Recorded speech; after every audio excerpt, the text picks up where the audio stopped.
2. At ako, mga kapatid, nang pumarian sa inyo, ay hindi ako naparian na may kagalingan sa pananalita o sa karunungan, na nagbabalita sa inyo ng patutuo ng Diyos, sapagat aking pinasiyang walang maalaman anuman sa gitna ninyo, maliban na si Jesucristo, at siya na napako sa krus. At ako'y nakisama sa inyo na may kahinaan, at may katakutan, at may lubhang panginginig.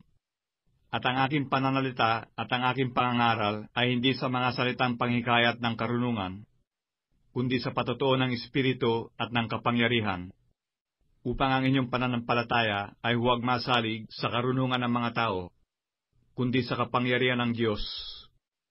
Gayunman, ay nangagsasalita kami ng karunungan sa mga may gulang, bagaman hindi ng karunungan ng sanglibutang ito, o ng mga may kapangyarihan ng sanglibutang ito, na mga ito'y nangauuwi sa wala, kundi sinasalita namin ang karunungan ng Diyos sa hiwaga, yaong karunungan na itinalaga ng Diyos, bago nilalang ang mga sanlibutan sa ikaluluwalhati natin, na hindi napagkilala ng sino mang pinuno sa sanglibutan ito, sapagkat kung nakilala sana nila, ay di ipinako sa krus ang Panginoon ng kaluwalhatian.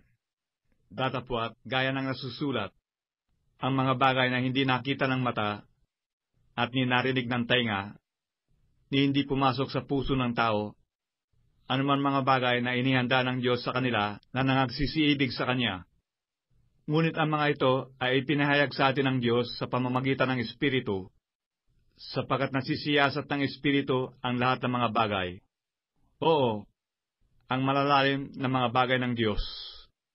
Sapagat sino sa mga tao ang nakakakilala ng mga bagay ng tao, kundi ang Espiritu ng tao na nasa Kanya?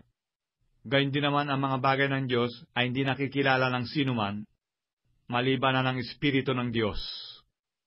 Ngunit ating tinanggap, hindi ang Espiritu ng sanglibutan, kundi ang Espiritong mula sa Diyos, upang ating mapagkilala ang mga bagay na sa atin ay binigay na walang bayad ng Diyos, na mga bagay na ito ay atin namang sinasalita, hindi sa mga salitang itinuturo ng karunungan ng tao, kundi sa itinuturo ng Espiritu, na iniwawanggis natin ang mga bagay na ayon sa Espiritu sa mga pananalitang ayon sa Espiritu.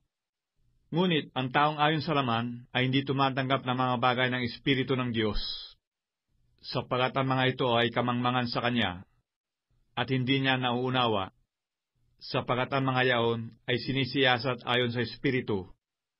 Ngunit ang sa Espiritu ay nagsisiyasat sa lahat ng mga bagay, at siya hindi sinisiyasat ng sinuman, sapagat sino nakakilala ng pag-iisip ng Panginoon, upang siya'y turuan niya? Datapwat, nasa atin ang pag-iisip ni Kristo.